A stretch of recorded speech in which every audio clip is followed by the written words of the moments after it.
Bonjour YouTube, j'espère que vous allez bien. On se retrouve dans une nouvelle vidéo et aujourd'hui j'ai envie de vous parler de ma relation avec le sport.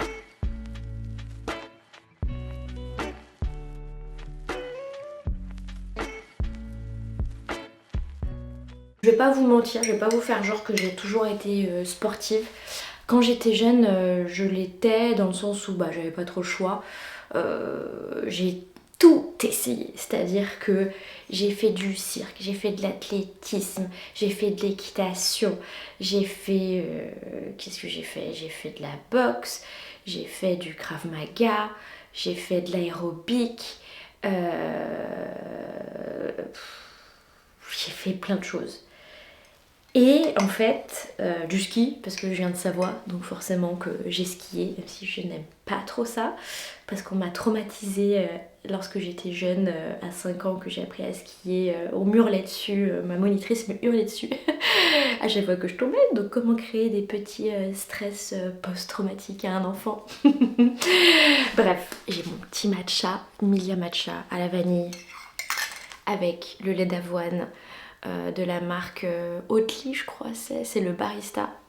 Une tuerie, vraiment le meilleur lait d'avoine que je digère super bien, alors que d'habitude je digère pas l'avoine. Et là vraiment pipite. Petit aparté terminé. Pourquoi je fais cette vidéo? Parce que j'ai fait des vidéos il y a quelques mois. J'ai commencé, c'était autour de mes troubles alimentaires et de mon chemin de guérison.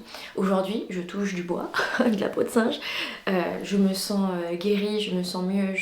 J'ai eu un changement radical de ma vision vis-à-vis de mon corps et notamment de ma vision et ma relation avec le sport.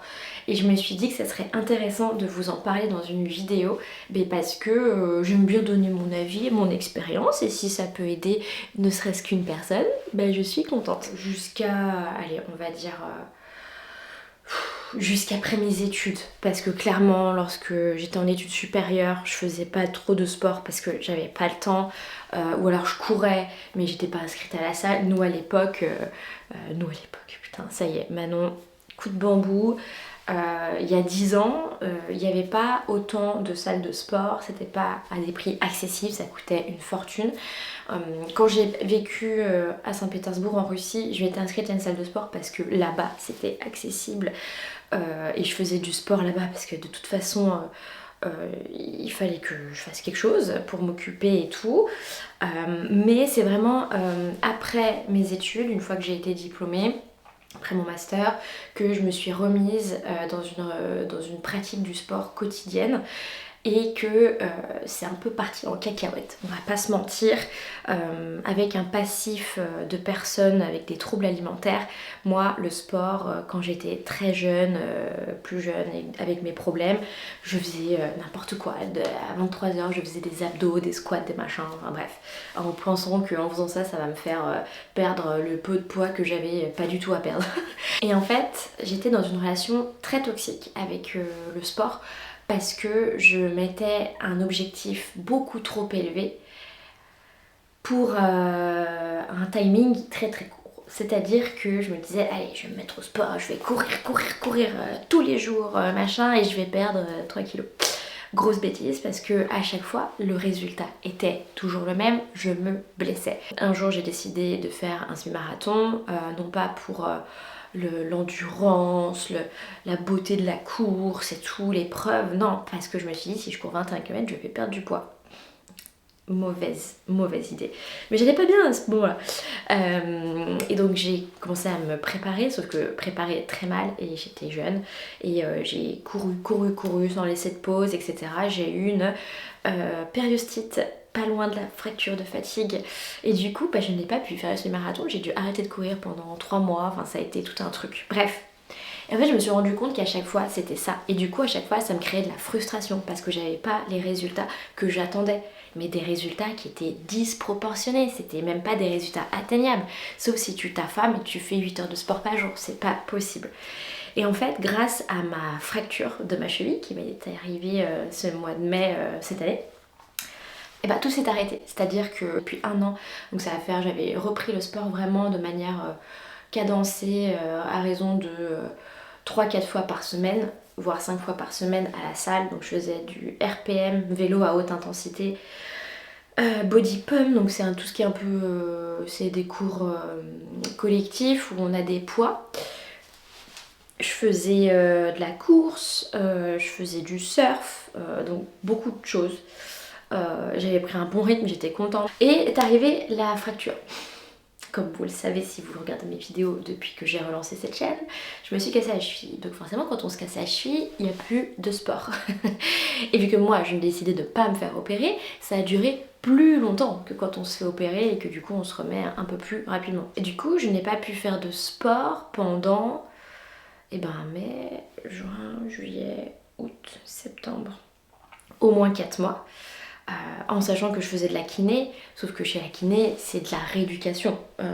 J'ai commencé le sport à courir chez la kiné au mois d'octobre, donc clairement 5 mois après. Et ça c'était très dur. Ça a été très dur, mais à la fois j'ai compris quelque chose, c'est que mon corps c'était un temple. Voilà. Mon corps il est là tous les jours. Je me réveille tous les jours, mon corps il est en forme, il marche, des fois j'ai des petites douleurs, machin, mais il est là pour me servir dans le sens, c'est un vaisseau, c'est un outil, c'est pas quelque chose qui doit être tout le temps remodelé, perfectionné, musclé en permanence, comparé aux autres en fait.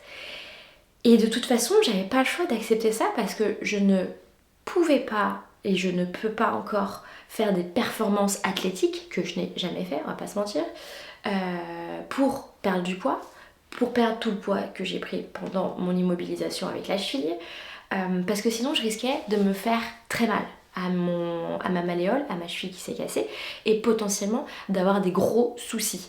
Et en fait, d'avoir cet accident et cette immobilisation et cette compréhension, acceptation que il faut que je prenne très soin de mon corps, ça m'a fait prendre conscience que j'étais dans des relations très toxiques avec le sport. Et donc aujourd'hui, comment ça se passe? Et donc j'ai repris le sport depuis octobre, on va dire, la salle de sport.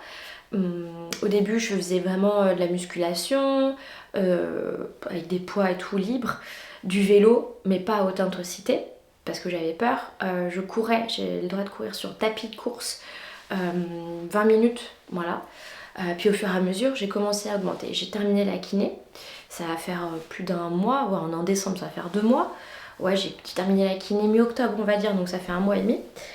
Et en fait, aujourd'hui, je me force déjà à faire soit 1 jour sur 2 de sport. Donc si par exemple lundi j'ai couru, au début je m'étais inscrite au vélo, j'ai annulé le vélo parce que je me suis dit tu peux pas faire et course et vélo, c'est pas possible, à la suite tu vas te faire mal à la cheville et de toute façon ma cheville ne me l'autorise pas, c'est à dire que j'ai des douleurs énormes, mais parce que par moment on oublie, le chasse naturel il revient au galop.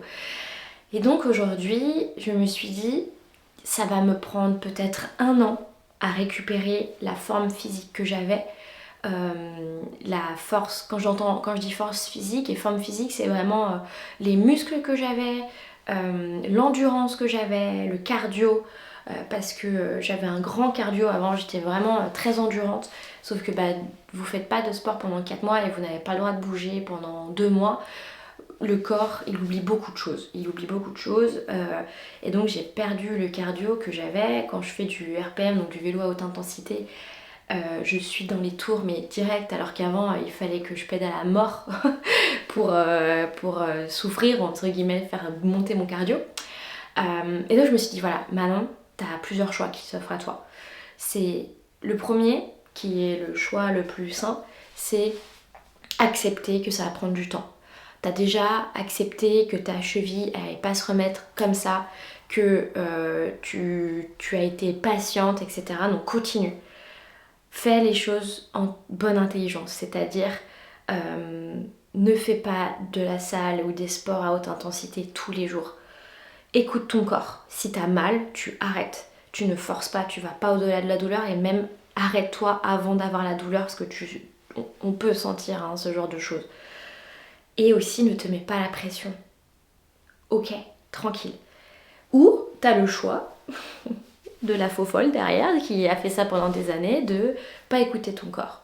Faire du sport tous les jours parce que tu veux perdre tes 5 kilos de trop.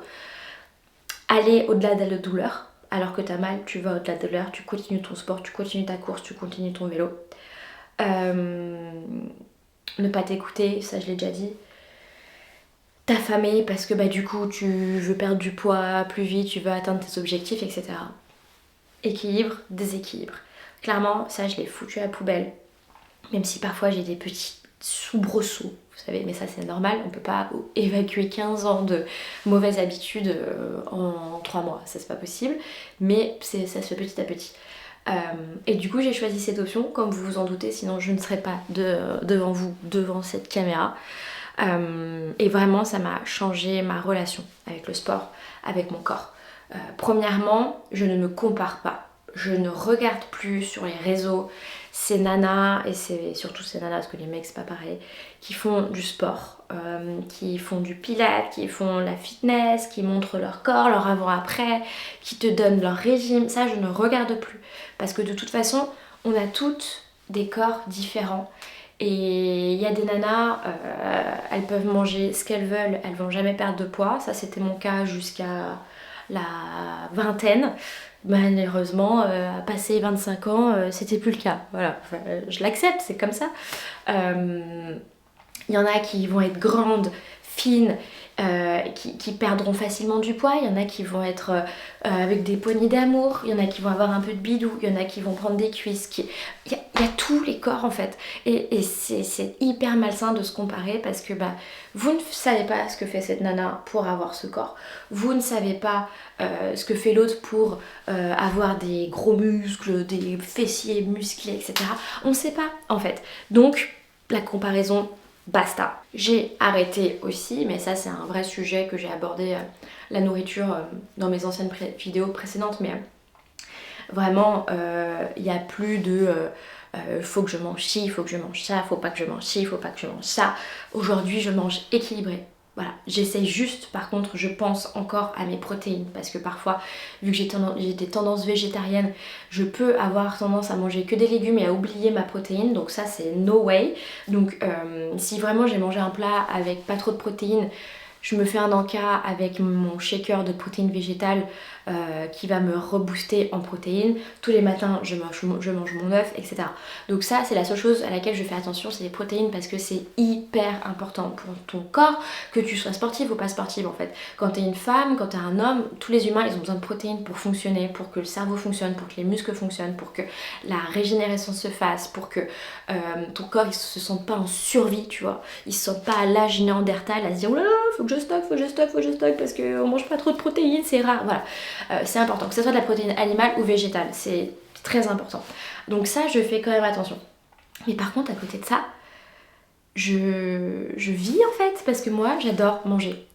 C'est très paradoxal avec tous les troubles que j'ai eus, mais j'adore manger, je suis une vraie gourmande, je suis une vraie épicurienne, j'adore la bonne nourriture, j'adore faire des restos, je suis passionnée de nourriture, j'adore cuisiner, j'adore faire des bons plats, etc.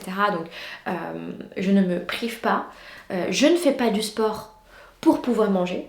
Ça c'est aussi la même chose parce que du coup si tu fais du sport pour pouvoir manger, quand t'as raté ta salle de sport, tu fais quoi? Tu manges pas? Bah non en fait. Donc vraiment je trouve sincèrement qu'aujourd'hui j'ai une relation saine avec le sport. Typiquement là je suis en train de me dire, hier j'ai couru et je me suis inscrite au RPM ce soir. Je suis pas sûre que ce soit une bonne idée, je pense que je vais me désinscrire, quitte à aller marcher en fait, marcher pendant 1 heure avec mon petit chien, la promener, etc. Mais en fait j'ai lâché le fait de devoir me tuer à la salle parce que si j'y fais ça, je vais pas tenir, alors que d'y aller 3 à 4 fois par semaine, j'y vais tous les samedis avec mon chéri, on fait notre RPM, ça c'est sûr, c'est acté, mais là j'ai couru déjà 2 fois, est-ce que c'est raisonnable de faire beaucoup plus? Est-ce que c'est raisonnable de faire une course de plus? Bah non, parce qu'en fait je sens que mon corps il va pas tenir, et c'est ça en fait, c'est me poser des questions, me connecter à mon corps, me dire comment je me sens aujourd'hui. Si je suis fatiguée, est-ce que je vais m'imposer une séance de sport? Alors après, on peut dire ouais mais il y a la discipline, il faut que tu tiennes, etc. Oui, j'entends. Moi je me dis, j'ai un minimum de 3 séances par semaine à faire pour vraiment rester active, parce qu'en plus moi je travaille de chez moi, donc je suis très sédentaire. Je me suis vraiment rendu compte en mettant un compteur de pas sur mon téléphone et ma montre tous les jours depuis quelques temps, je me suis rendu compte que je marchais pas assez et que j'étais pas assez active. Donc je me suis dit allez, au moins 3 fois par semaine du sport. Mais je ne vais pas me dire c'est forcément le lundi, le mercredi, le vendredi, pas du tout. Parce que en fait déjà je suis une femme, donc je suis cyclée. Et il y a des moments dans mon cycle où j'ai pas envie de faire du sport. Il y a des moments dans mon cycle où j'ai très envie de faire du sport. Et donc c'est cette relation là où je me lâche la grappe. C'est pas grave en fait. Parce que j'ai accepté aussi que mon corps il a besoin de temps et que mon corps, encore une fois, n'est pas fait pour répondre aux diktats de cette société qui te demande de faire une taille 36, d'avoir les abdos, d'avoir un cul musclé, les bras musclés, machin en fait. Non, c'est bon, moi j'en ai marre, je veux juste que mon corps il soit en bonne santé, je veux juste avoir de la force et pour pouvoir porter des choses sans me faire mal, pour pouvoir marcher, pour à 70 ans être en pleine forme et ne pas me sentir comme une petite vieille, mais c'est tout en fait. Et c'est ça qui devrait compter quand on pense au sport et pas se dire oh là là, il faut que je fasse telle séance pour perdre du poids ici, il faut que je force ici parce que sinon je vais pas avoir les muscles que je veux. Voilà, après je n'ai aucun jugement sur tous les types de sport. Il y a des personnes qui adorent la muscu, il y a des personnes qui adorent courir, il y a des personnes qui vont faire de la natation. Bref, voilà, faites le sport, faites-le ou les sports qui vous font kiffer. Et si vous ne faites pas de sport et que ça vous va, essayez de marcher quand même. Je vais pas faire l'apologie de pas faire de sport, essayez de marcher quand même. C'est juste trouver son équilibre à soi. Et votre équilibre à vous, c'est pas l'équilibre de la voisine et du voisin, c'est pas l'équilibre de la coach de sport qui vous montre, qui vous fait, qui vous dit ce qu'il faut faire. Voilà, non, c'est votre équilibre à vous. Et il y a des moments où on a besoin de faire du sport, il y a des moments où on n'a pas envie, mais c'est ok. Voilà, faut juste se sentir libre. Et je pense que c'est le message de la fin. Je vous remercie d'avoir regardé cette vidéo jusqu'à la fin. N'hésitez pas à la liker, à la partager et aussi à vous abonner parce que ça me motive de faire des vidéos parce que je vois que mon nombre d'abonnés augmente. Et je vous dis à très vite dans une prochaine vidéo. Ciao!